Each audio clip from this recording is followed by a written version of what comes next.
Praise the Lord. प्रभु यीशु मसीह के जीवित और सामर्थ्य नाम में आप सबों को मेरा जय मसीह की। मैं परमेश्वर का तहे दिल से धन्यवाद देती हूँ कि परमेश्वर ने हम सबों को भला चंगा सेफ रखा है, और आप लोगों के लिए भी परमेश्वर का धन्यवाद देती हूँ कि आप लोग जहाँ कहीं भी अपने परिवारों समेत हैं, परमेश्वर ने आप सबों को भी बहुत संभाल के और बहुत सहेज के रखा है। इन सारी बातों के लिए मैं तहे दिल से परमेश्वर का धन्यवाद देती हूँ, और मैं सचमुच परमेश्वर का धन्यवाद देती हूँ कि आज का दिन हम अपने जीवन में देखने पा रहे हैं और हम एक दूसरे से संगति कर पा रहे हैं। ये परमेश्वर की महान दया और उनका अनुग्रह है। आज मैं परमेश्वर के एक ऐसे वचन को आप लोग के सामने ला रही हूँ जो हमारे जीवन का बहुत कड़वा सच है, और वो सच ये है कि हमारा जीवन है ही क्या। ये आज मेरा विषय है, और इसी विषय से मैं आप लोगों से कुछ बातों को शेयर करने जा रही हूँ।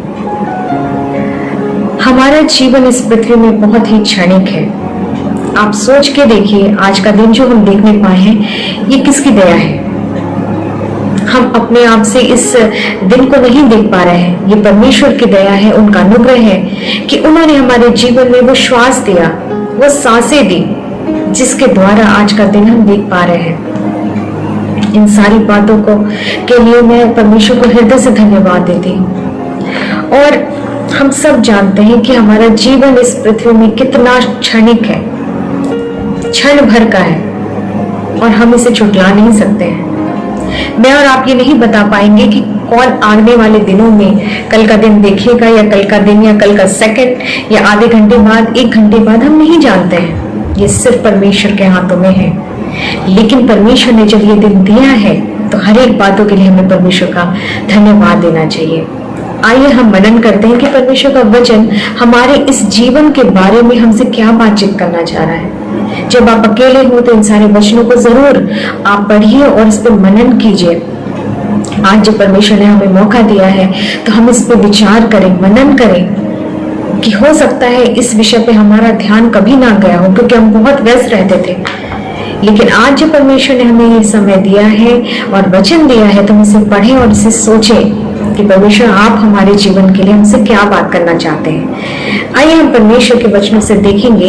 याकूब उसका 4 अध्याय उसका 13 पद से लेकर 15 पद में यहाँ पर परमेश्वर का वचन कहता है, तुम जो ये कहते हो कि आज या कल हम किसी और नगर में जाकर वहां 1 वर्ष बिताएंगे और व्यापार करके लाभ उठाएंगे।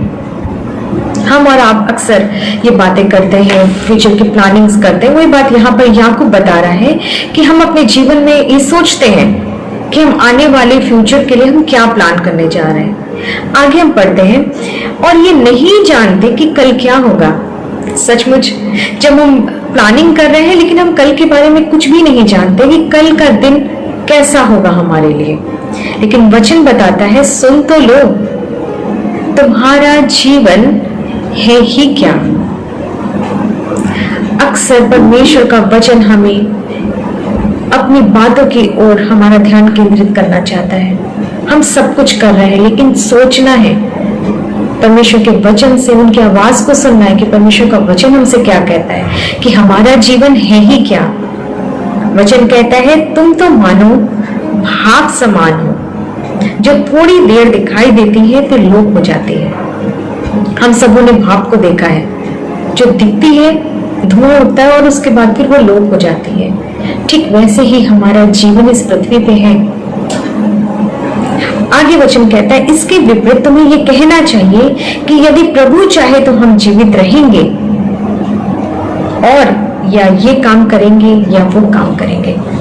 परमेश्वर का वचन हमें बहुत ही सही तरीके से गाइड करता है कि अक्सर हम अपने जीवन में सोचते हैं और एक दूसरे से बात करते हैं, अपने भविष्य के लिए प्लानिंग्स करते हैं। ये सोचना गलत नहीं है, ये सही है सोचना। लेकिन परमेश्वर का वचन हमें इस बात की ओर हमारा ध्यान केंद्रित करना चाहता है कि हमें हमेशा स्मरण रखना चाहिए कि हमारा जीवन क्षणिक है। आज दिन भर में क्या होगा हम नहीं जानते। जब हमारी आंख खुलती है सुबह, तो हम सुबह की रोशनी देखते हैं। ये किसकी दया है? ये सिर्फ परमेश्वर का अनुग्रह है मेरे और आपके लिए।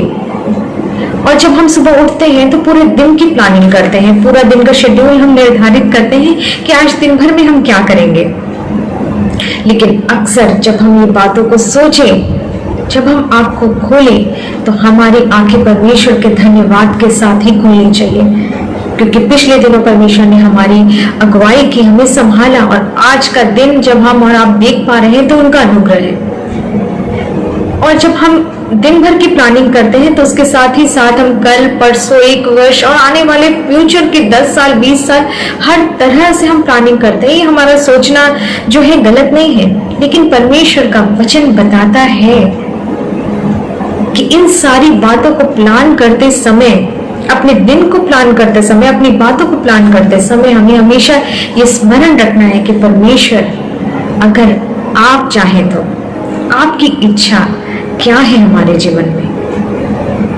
परमेश्वर का वचन बताता है, जब हम नीति वचन में भी पढ़ते हैं, कि हमें किसी दिन के लिए, आज के दिन के लिए भूलना नहीं चाहिए और न हमें कल के दिन के बारे में सोचना चाहिए। परमेश्वर है हमारा ख्याल रखने के लिए, लेकिन हमें हर पल के लिए परमेश्वर को धन्यवाद देना चाहिए कि परमेश्वर अगर आपका अनुग्रह नहीं होता तो आज हम जीवित ही नहीं होते। आज जब हम इस परिस्थिति में हम रह रहे हैं, हम और आप जानते हैं, हमें नहीं पता था कि आने वाले दिनों में एक महामारी हमारे जीवन में आएगी। हम नहीं जानते थे कि आने वाले दिन में आज मैं और आप जो बैठ के हम लोग एक दूसरे से इस तरीके से बात कर रहे हैं, ऑनलाइन या वीडियो कॉलिंग के द्वारा, हमें नहीं पता था। लेकिन परमेश्वर बताता है, वचन बताता है कि हर दिन के बारे में हमें सोचना है। परमेश्वर ने सब कुछ हमें लिख के दिया है, इन सारी बातों को तो होना है, लेकिन इन सारी परिस्थितियों में हमें परमेश्वर के वचन को हमेशा स्मरण रखना है। आज जब हम न्यूज़पेपर्स में देख रहे हैं, टीवी में देख रहे हैं, आज कहीं बाढ़ आ रही है, कहीं भूकंप हो रहा है, कहीं टिड्डियों ने हमला किया है, कहीं बीमारी है, कहीं सूखा है। इन सारी परिस्थितियों में हम और आप एक समान इसको फेस कर रहे हैं, लेकिन जो हमारा जीवन है उसके लिए पूरी रीति से हमें परमेश्वर पर निर्भर होना है। आइए हम वचन से देखते हैं कि परमेश्वर का वचन हमारे इन जीवन के लिए क्या कहता है। हम इतना श्योर नहीं हो सकते हैं अपने जीवन के लिए कि कल हम देखेंगे ही, लेकिन वचन बताता है इसके विपरीत हमें ये कहना चाहिए कि प्रभु अगर आप चाहे तो हम जीवित रहेंगे, अगर आपकी इच्छा हो तो हम ये काम करेंगे।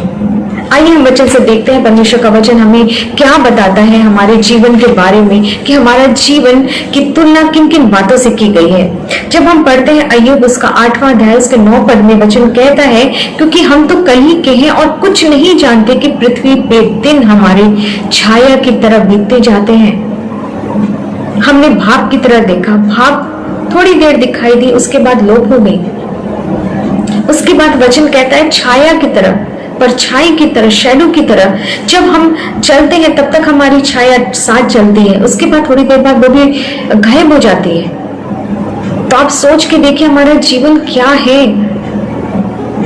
यहाँ पर आगे हम पढ़ते हैं भजन 39 उसका 6 वर्ष में भी लिखा है कि मनुष्य छाया सा चलता है। अय्यूब 14 उसका 1 और 2 पद में लिखा है, मनुष्य जो स्त्री से उत्पन्न होता है वो थोड़े दिनों का और उसका जीवन दुख से भरा होता है। वो फूल की नाई खिलता है फिर तोड़ा जाता है, वो छाया की रीति पर ढल जाता और कहीं ठहरता नहीं है। कितनी सारी बातों से परमेश्वर ने तुलना की है हमारे जीवन की, फूल की तरह, छाया की तरह, भाप की तरह। और यशाया में लिखा है 39 उसका 6 वर्ष में कि सब प्राणी घास है, उनकी शोभा मैदान के फूल के समान है। जितनी सारी बातों से तुलना की गई है उन सारी बातों का समय बहुत लिमिटेड रहता है, उसके बाद वो खत्म हो जाते हैं, उनका कोई अस्तित्व नहीं रहता। वैसे मेरा और आपका जीवन भी है। ये हमेशा याद रखिए, जब भी हम प्लानिंग करें, जब भी हम अपने जीवन में कुछ भी हम सोच रहे हैं पूरे दिन भर के लिए, आने वाले नेक्स्ट सेकंड के लिए, आने वाले नेक्स्ट मिनट के लिए, तो वो भी हम हर बातों में ये परमेश्वर से पूछे, परमेश्वर आपकी इच्छा मेरे जीवन से क्या है। परमेश्वर का वचन बताता है, बहुत अच्छे दृष्टांत के रूप में यीशु मसीह ने अपने चेलों से बताया, जो हम पढ़ते हैं लूका उसका 12 अध्याय उसका 15 से लेके 20 पद में। आप सबों को ये वचन और ये दृष्टांत पता होगा। एक धनवान के बारे में है कि एक धनवान की भूमि में बहुत बड़ी उपज होती है और वह अपने मन में विचार करके कहता है कि मैं इसका क्या करूं, क्योंकि मेरे यहाँ जगह नहीं कि मैं इतनी उपज इसमें रखूं। वो इतना धनवान था कि पहले से उसके घर में इतनी सारी चीजें थी और जब उसकी बड़ी सी उपज हुई तो वो सोचा कि इसको मैं कहाँ रखूं, मेरे पास ये जगह ही नहीं है। तब वो अपने मन में विचार करता है कि मैं ऐसा करूंगा कि उसको अपनी बखालियों को तोड़कर मैं नया बनाऊंगा, उसको बड़ा बनाऊंगा और उसमें अपना धन और अपना अनाज और अपनी संपत्ति रखूंगा और अपने प्राण से कहूंगा कि प्राण, तेरे पास बहुत वर्षों के लिए बहुत संपत्ति रखी है, चैन कर, खा पी और सुख से रह। सोचिए, उस धनवान ने आगे के लिए प्लानिंग की थी, बहुत अच्छी प्लानिंग की थी कि मैं इसको ऐसा करूंगा, अपने धन संपत्ति को रखूंगा, अपने अनाज को रखूंगा। लेकिन यहाँ वचन कहता है, परंतु परमेश्वर ने उससे कहा, हे मूर्ख, इसी रात तेरा प्राण तुझसे ले लिया जाएगा और तब जो कुछ तूने इकट्ठा किया है वो किसका होगा। परमेश्वर का सोचना हमारे जैसा नहीं है। हम सिर्फ अपनी सीमित सोच से सीमित बातों को सोचते हैं, लेकिन परमेश्वर हमारे लिए असीमित बातों को सोच के रखते हैं। यहाँ पर वो धनवान सिर्फ अपने बारे में सोच रहा था, अपनी धन संपत्ति, अपने अनाज, और वो अपने बारे में ये सोच रहा था कि उसने अपने मन में विचार किया, अपने प्राण से कहा और अपने बारे में सोचा और कहता मैं ये सब कुछ कर लूंगा अपने आप से। लेकिन परमेश्वर का वचन बताता है कि हमें अपने बारे में और अपने आप से हम कुछ भी नहीं कर सकते हैं, क्योंकि वचन कहता है परमेश्वर से अलग होकर हम कुछ भी नहीं कर सकते हैं। जहां पर मैं आ गया, हम आ गए, हम जो अपने बातों में कहते हैं अक्सर कि मैं ये कर लूंगा, मैं ऐसा कर लूंगा, नहीं। वचन बताता है कि हर एक बात में हमें परमेश्वर को प्रायोरिटी देनी है, परमेश्वर को प्राथमिकता देनी है। और वचन कहता है कि जब हम परमेश्वर को अपने जीवन में आगे रखेंगे, हमारे सारे काम सफल होंगे। और हमारे मन में विचार करना, फ्यूचर की प्लानिंग्स करना बिल्कुल गलत नहीं है, लेकिन हर एक बातों में मैं बार बार आप लोगों से कह रही हूँ कि ये स्मरण रखना है कि हमारे जीवन में कभी भी कुछ भी हो सकता है, लेकिन अगर हम परमेश्वर को सामने रखेंगे, परमेश्वर की इच्छा के साथ हम आगे बढ़ेंगे, उसके भय में बढ़ेंगे, तो हमारे हर एक बातों को परमेश्वर पूरा करेगा। आगे हम वचन में हम देखते हैं कि हम अपने इन सारी प्लानिंग्स में हम यही बातों को सामने रखें कि परमेश्वर आपकी इच्छा हमारे जीवन में क्या है। हम बाइबल में कई ऐसे उदाहरणों को देखते हैं। जब हम देखते हैं दाऊद के बारे में, तो दाऊद अपने वचन में ये कहता है, भजन संहिता 90 उसका 12 पद में, हमको अपने दिन गिनने की समझ दे कि हम बुद्धिमान हो जाए। हम जो प्रतिदिन अपने जीवन में हम आगे बढ़ते जा रहे हैं, वैसे वैसे हमारा दिन बहुत कम होते जा रहे हैं। दाऊद कहता है हमें अपने दिन गिनने की समझ दे कि प्रतिदिन परमेश्वर हम आपके साथ बिताने वाले हो सके, प्रतिदिन हम आपको अपना जीवन सौंपने वाले हो सके। और हमें परमेश्वर से जब हम ये प्रार्थना करेंगे तो परमेश्वर हमें जरूर बुद्धि देंगे कि हमें आगे अपने जीवन में कैसे क्या करना है, कैसे क्या प्लान करना है, परमेश्वर हमें बताएंगे। और जब हमारे जीवन में हर एक चीज परमेश्वर के अनुसार निर्धारित होगी, तो आप यकीन मानिए आपके जीवन में सब कुछ सुरक्षित और सब कुछ सेफ रहेगा, क्योंकि हमारा फ्यूचर, हमारा प्रेजेंट, हमारा पास्ट सब कुछ परमेश्वर के हाथों में है। और परमेश्वर का वचन एक और जगह दाऊद बोलता है कि हम अपने वर्ष शब्द की नाई बिताते हैं। हम हर एक साल अपने जीवन में बर्थडे को मनाते हैं, एनिवर्सरीज को मनाते हैं। किसकी तरफ से? ये सारी सेलिब्रेशंस, सारे हमारे जीवन की अच्छी अच्छी बातें जो हम सेलिब्रेट करते हैं अपने परिवारों के साथ, अपने लोगों के साथ, अपने प्रियों के साथ, ये सिर्फ परमेश्वर की दया है। इसमें हमारी कोई भी योगदान नहीं है, ये परमेश्वर का अनुग्रह है। और भजन में दाऊद कहता है, अगर हमारी आयु के वर्ष 70 होते हैं, चाहे बल के कारण 80 भी हो जाए, तो भी उनका घमंड केवल कष्ट होता है, शोक होता है, और वो जल्दी कट जाती है और हम जाते रहते हैं। आप सोच के देखिए कि कितने लोग ऐसे होंगे जो आज की सुबह नहीं देख पाए होंगे, या हम ये भी नहीं बता सकते कि कल का दिन हम अपने जीवन में देखेंगे कि नहीं देखेंगे। लेकिन प्रतिदिन जब हम अपनी आंखों को खोलें तो हम परमेश्वर के नाम के साथ, उसके वचन के साथ ही हम अपने दिन को स्टार्ट करें, और जब हम खत्म करें तो परमेश्वर के हाथों में सौंप के खत्म करें। अय्यूब उसका 14 अध्याय उसके 5 पद में लिखा है, मनुष्य के दिन नियुक्त किए गए हैं, उसके महीनों की गिनती तेरे पास लिखी है, और तूने उसके लिए ऐसा सिवाना बांधा है जिसे वो पार नहीं कर सकता। हम उस सिवाने को लांघ नहीं सकते हैं, हम पार नहीं कर सकते। परमेश्वर ने हम सबों के लिए एक सिवाना, एक सीमा को बांध दिया है कि हम वहीं तक हमारा जीवन है। और अय्यूब कहता है कि वो नियुक्त किए गए हैं। हम परमेश्वर से विनती करें कि परमेश्वर जितने दिन आपने हमारे इस जीवन में नियुक्त किए हैं वो सिर्फ और सिर्फ आपकी महिमा के लिए ही इस्तेमाल किए जाए। इससे भली बात क्या होगी जब हम अपने दिलों को, अपने जीवन को परमेश्वर के हाथों में सौंप दें। सबोपदेशक उसका 8 और उसका 8 पद कहता है, ऐसा कोई मनुष्य नहीं है जिसका वश प्राण पर चले कि वो निकलते समय से रोक ले, और ना कोई मृत्यु के दिन पर अधिकारी होता है। आप समझ लीजिए हमारा जीवन परमेश्वर के हाथों में है। अच्छी तरीके से समझ लीजिए कि वो हमारे हाथों में नहीं है। और जब हम और आप या कोई भी इंसान ऐसी घड़ी में रहता है जब इसको पता चलता है कि हमारे जीवन का बिल्कुल ये अंतिम समय है, तो बहुत सारी बातों को हम सोचते हैं और हम अच्छी तरीके से समझ जाते हैं कि हमारा जीवन हमारे हाथों में नहीं है। तो क्यों ना जब हम अच्छे भले हैं और जब हम बिल्कुल स्वस्थ हैं परमेश्वर की दया से, तो सारा दिन और सारा जीवन परमेश्वर के हाथों में समर्पित कर दें और हमेशा सोचें, परमेश्वर आपकी इच्छा मेरे जीवन में क्या है। जितने दिन आपने हमें दिए हैं वो आपकी महिमा के लिए हम यूज करें, और प्रतिदिन हम परमेश्वर के लिए और परमेश्वर के योग्य हम अपने जीवन को बिता सकें। सबोपदेशक 12 और उसका 13 पद में लिखा है, सब कुछ सुना गया, अंत की बात यह है कि परमेश्वर का भय मान और उसकी आज्ञा का पालन कर, क्योंकि मनुष्य का संपूर्ण कर्तव्य यही है। हमें और आपको क्या करना है जब हमें पता है कि हमारा जीवन बिल्कुल क्षणिक है। परमेश्वर का वचन बताता है कि हमें सब कुछ पता है, सब कुछ हमने सुन लिया है। अंत की बात यह है कि हम परमेश्वर के भय में आगे बढ़े, परमेश्वर के वचन में आगे बढ़े, और जो कुछ हम कर सकते हैं परमेश्वर के लिए वो इस जीवन में हम करने पाए। और परमेश्वर सारे कामों का, वचन कहता है सब बातों का, चाहे वो भली हो चाहे वो बुरी हो, परमेश्वर उसका न्याय करेगा।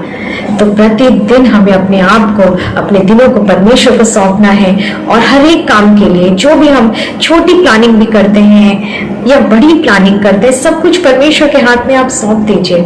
और हम एक दूसरे के लिए प्रार्थना करें कि परमेश्वर ये जीवन जो आपने हमें दिया है, इस जीवन में हम आपके लिए कार्यों को करें, आपके लिए हम कई आत्माओं को बचाएं, और जो काम आपने हमें दिया है सुसमाचार को बताने का, हम वो कर सकें। अपने अपने जीवन को हम जांचें, परखें, मनन करें कि परमेश्वर आपका जीवन जो आपने हमें दिया है, इस जीवन में हम आपके लिए क्या कर सकते हैं। और सचमुच जब आप अपनी हर एक योजनाओं को परमेश्वर के सामने रखेंगे, परमेश्वर उसको पूरा करेगा, क्योंकि परमेश्वर का वचन कहता है कि जो कल्पनाएं और जो योजनाएं मैं तुम्हारे लिए करता हूँ वो हमारे हानि के लिए नहीं, हमारे लाभ के लिए है, और अंत में परमेश्वर हमारी ही आशा को पूरी करेगा। Praise the Lord.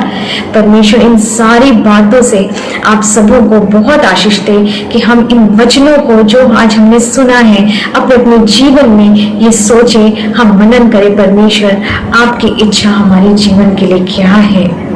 हम जो भी प्लानिंग करें परमेश्वर आप में होके, चाहे हम अपने बच्चों के लिए करें, चाहे हम अपने फ्यूचर के लिए करें, हम किसी बात के लिए करें, अगर आप इन सारी बातों को परमेश्वर के आगे रखेंगे तो यकीन मानिए परमेश्वर आपकी हर एक भविष्य की योजनाओं को, वर्तमान की प्लानिंग्स को अपने हाथों में ले लेंगे और सभी काम आपके सफल होंगे और परमेश्वर आपकी हर एक इच्छा को पूरी करेंगे। इन सारे वचनों से और सारी बातों से परमेश्वर आपको बहुत आयत की आशीष दे। Praise the Lord.